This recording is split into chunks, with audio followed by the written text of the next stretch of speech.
Welcome back to my YouTube channel, Sugars. My name is Nomzamo Shangase, and this is my YouTube channel where I speak about all things books, DIY, and lifestyle. If that is your kind of jam, please don't forget to hit that subscribe button, hit that little bell to get notified every single time your homegirl post a video. Today I am doing my September wrap up. September was a really good month for me. Also reading wise, perfection. I want to start with a book that I read. Actually, I finished in August, but I already did like my wrap up for August. Couldn't put it there, but I'm gonna put it here.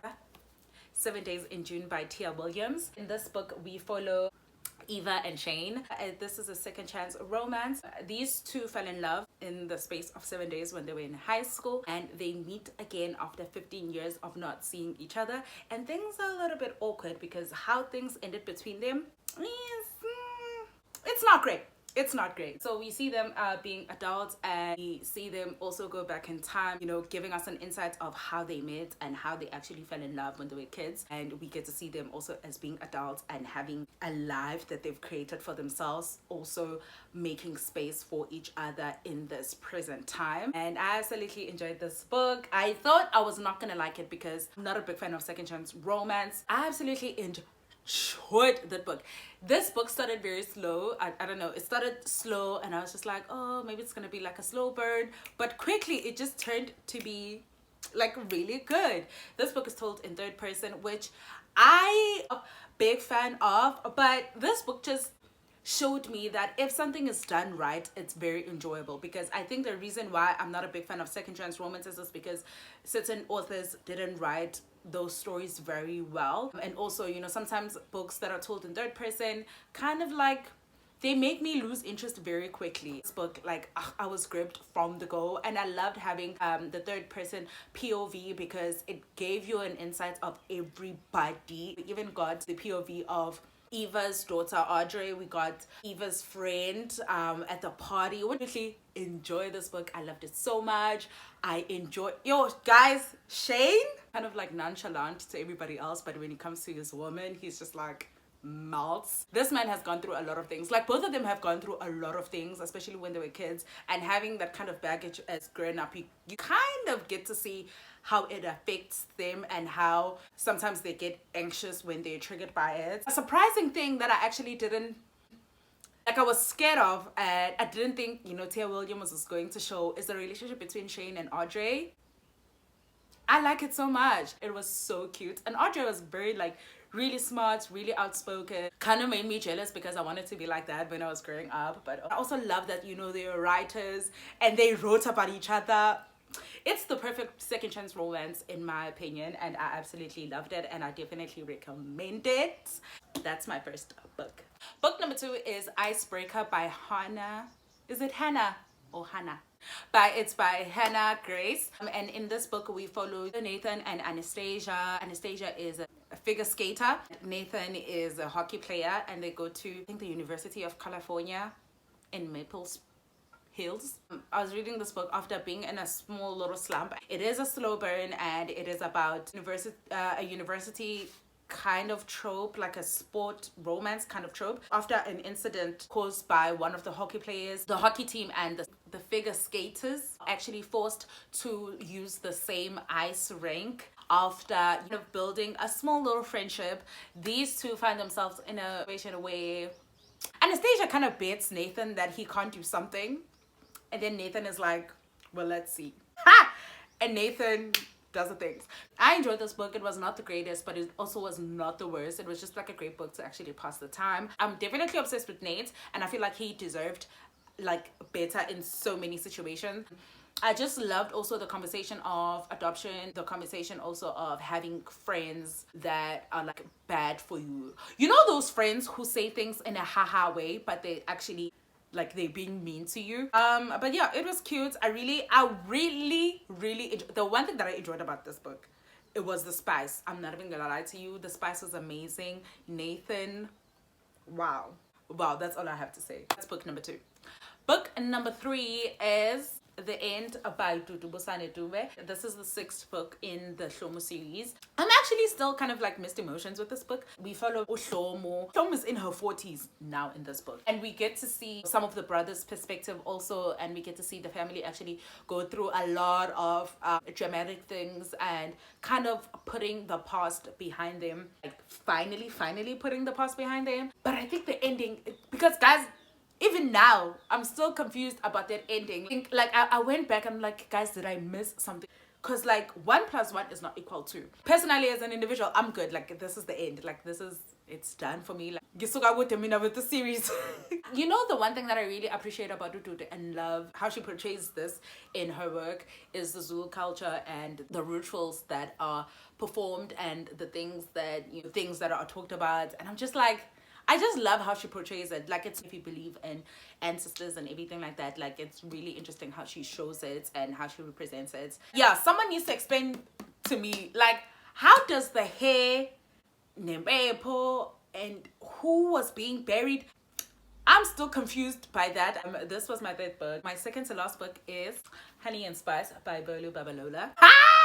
This book was sent to me by Jonathan Ball Publishers, and I can't thank them enough for actually sending me this book. I do have a reading vlog where I do read this book, so do check it out after finishing this video. Finish this video first. So in this book we follow Kiki and Malikai, and Kiki is this radio show host in the Whitewell campus where she basically uplifts women and warns women of the F-boys on campus. And Malikai is a transfer student. He's very charming and he came into the school causing havoc, and Kiki can't have that. So when these two start fake dating, things become a little interesting and the campus kind of like goes wild a little bit. I'm trying to explain this book without actually gushing too much about Malikai. This book did not start off like at a great start. If you watch my reading vlog, you will see that. Like, I like the first chapter, but after that, it's just kind of like goes down and then it picks up and then it's just... It really redeemed itself after like complaining for a bit. Fake dating might just be my 2nd favorite trope. The things that Malikai does for Kiki, when he's doing it, it's just like, do you mean it? Like, or are you just acting because like we fake dating? Like, things that this man does for her. Oh, beautiful. It was really nice for me. I just want to like off ramp a little bit. It was really nice for me to read a book about Nigerians in this light. It was such a positive light, such a carefree light. Seeing, you know, these black people in university and holding their own and being so carefree and being so like ambitious and brilliant and awesome.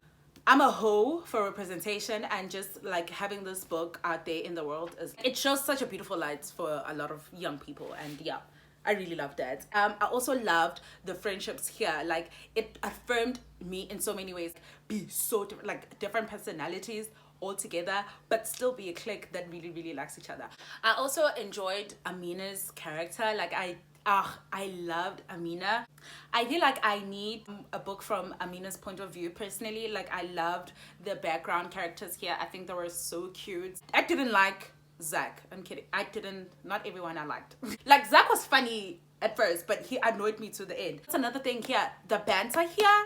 Like, this book is so funny. Like, it's so, like, you will laugh out loud. Yeah, I absolutely love this book, and I will be speaking about it a lot in the near future.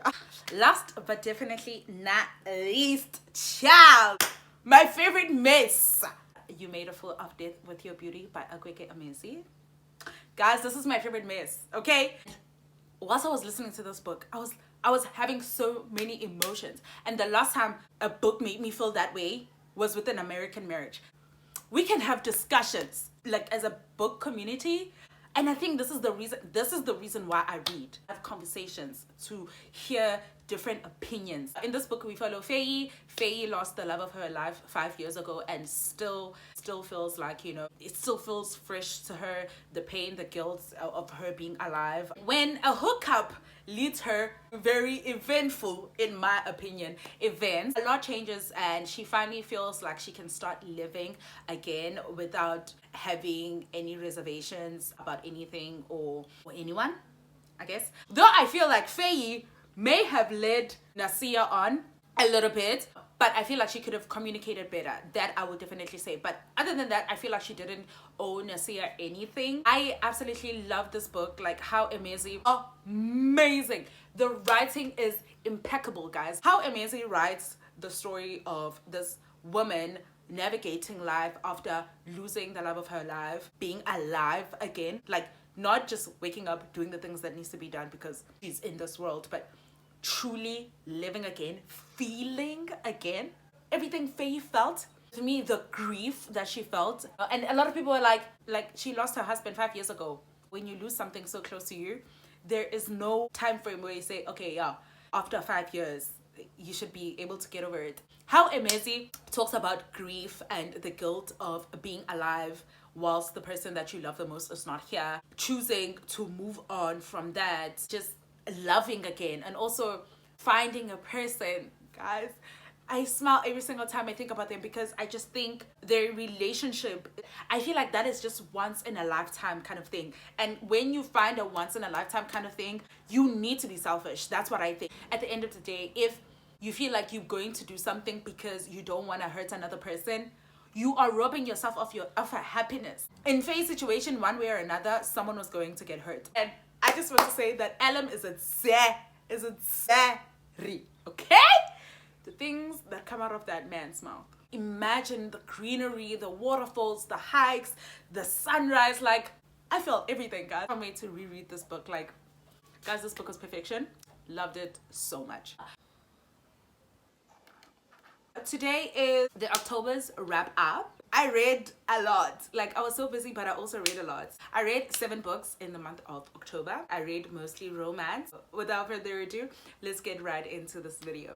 First book that I did finish is Mr. Wrong Number by Leon Painter. In this book, we follow Olivia, who has had bad luck, guys. Like, you know, when this book opens up, it's just bad luck. I can't imagine that thing happening to me because I don't know how she woke up the next day and decided, I'm gonna carry on living. She's always had bad luck, and it has followed her to sleep in her brother's study room. She's basically sleeping on the floor, guys. One night she gets a "what are you wearing" text. Instead of just kind of like mising it and tell this little perv to like move right along, she starts this really nice conversation with this stranger who sent her a very pervy, sexy text, and it turns out to be more conversation between two strangers. She kind of like befriends this person. I really like this book. I thought it was really cute and it was hella hilarious. I thought also it was very cute. Like, there were so many moments where it's just like, oh my gosh, it's so cute. It was just an overall feel-good book.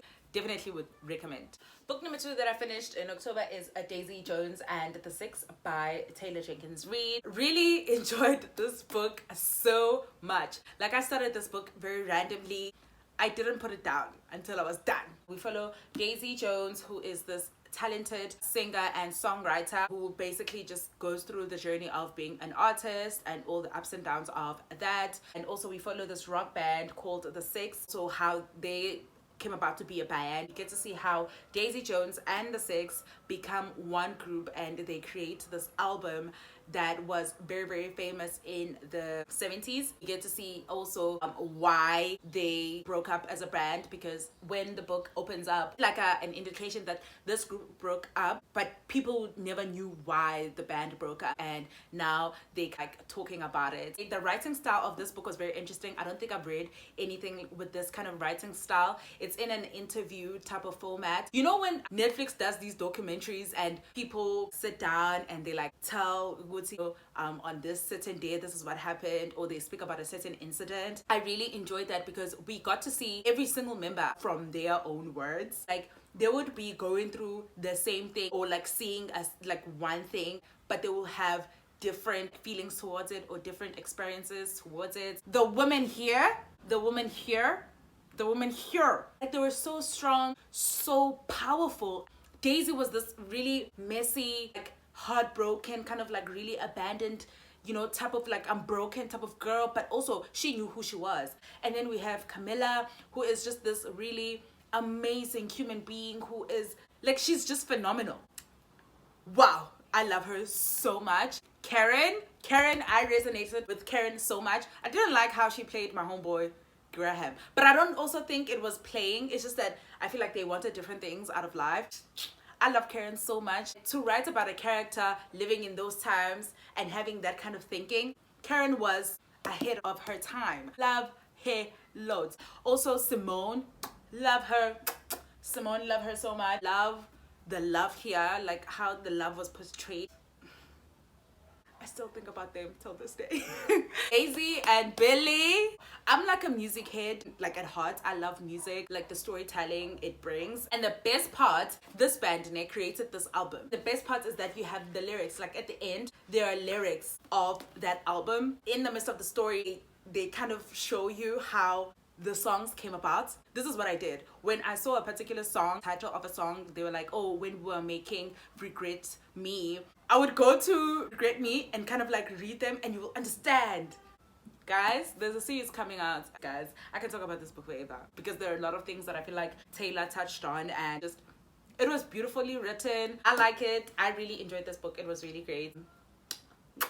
After reading Daisy Jones and the Six, I read The Seven Husbands of Evelyn Hugo. And I read this because I saw on TikTok that like Taylor Jenkins has like a universe. Some of the characters from Daisy Jones and the Six kind of overlapped on The Seven Husbands of Evelyn Hugo. Really enjoyed this book. Like it wasn't like Daisy Jones and the Six, but also it was really good. Like it was really interesting. We follow Monique, who is asked by this kind of like big star, think Marilyn Monroe. Monique is asked to do this biography of Evelyn Hugo. Oh, so basically Evelyn Hugo tells her story from her side and we are taken on this just crazy roller coaster. Yeah, it's interesting how every single husband had a role in her life and served a purpose. So basically like this love story, and also it talks about like friendship, and it talks about like fame and the pressure of looking and acting a certain way when you're in the public eye. I feel like Evelyn Hugo had Hollywood like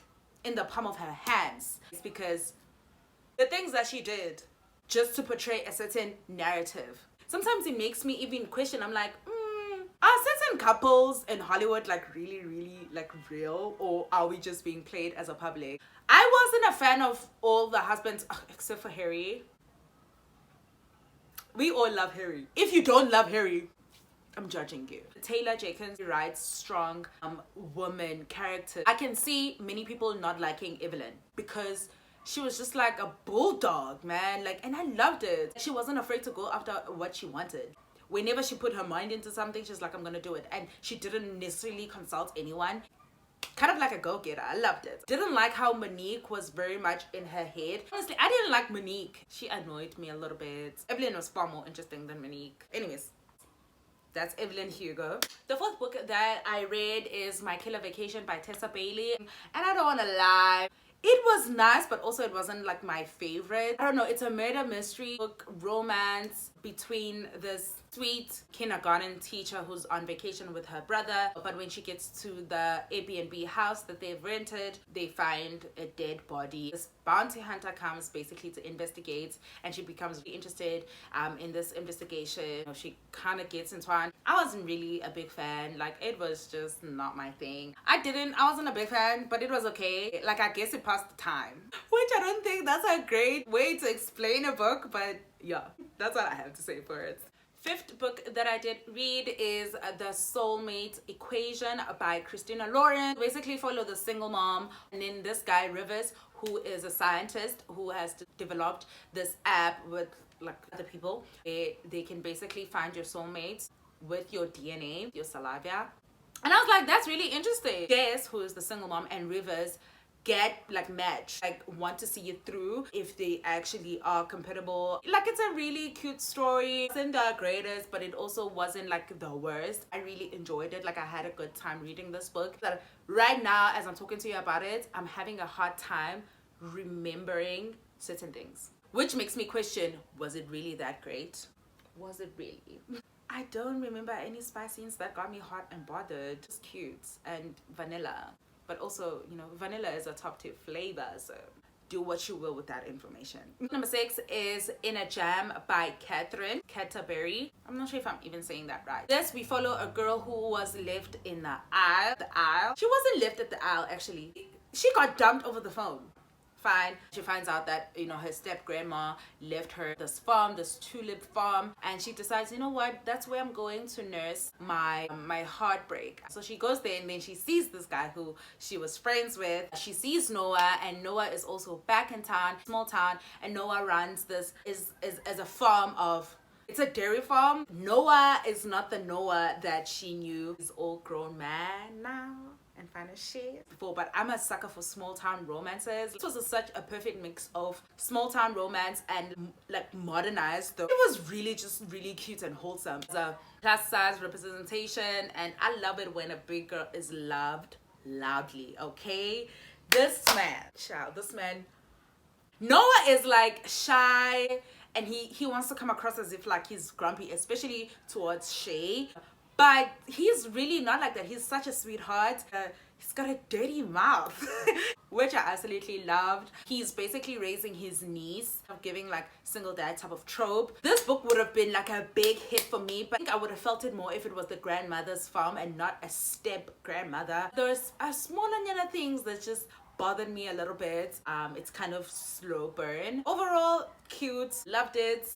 Last book we have is The Cheat Sheet by Sarah Adams. In this book we follow two best friends, Bree and Nathan. Not necessarily forced, but they are fake dating. Been friends for so long. They are secretly in love with each other. It becomes this really cute thing. PG-13, but also it was really adorable, guys. Like, I can see myself being like 15, 16 and reading this book and being so giddy. Tension also, it was really hot. This book was just a really feel-good romance that just kind of made me want a cute, nice boy. Like, guys, let's stop dating bad boys. Date nice boys only, okay? But yeah, that is all, you guys. All the books that I read in October. I just revived my love for men, I guess. Like, I don't necessarily like men, but reading about men in love, the things that they do when they're in love, and how stupid and wishy they can be when they're in love, this made me regain all the faith in the man of this world, which I think I will be disappointed. But anyways, that's not the point. Those are all the books that I read in October. I really had fun reading all these books. That is all for this video. I really do hope that you did enjoy this video. If you did, please don't forget to give me a big thumbs up. Comment down below what were your favorite books for the month of September or October. And if you haven't already, please don't forget to hit that subscribe button. Hit that little bell to get notified every single time your homegirl posts a video. Till next time, sugars, thank you so much for watching. Bye.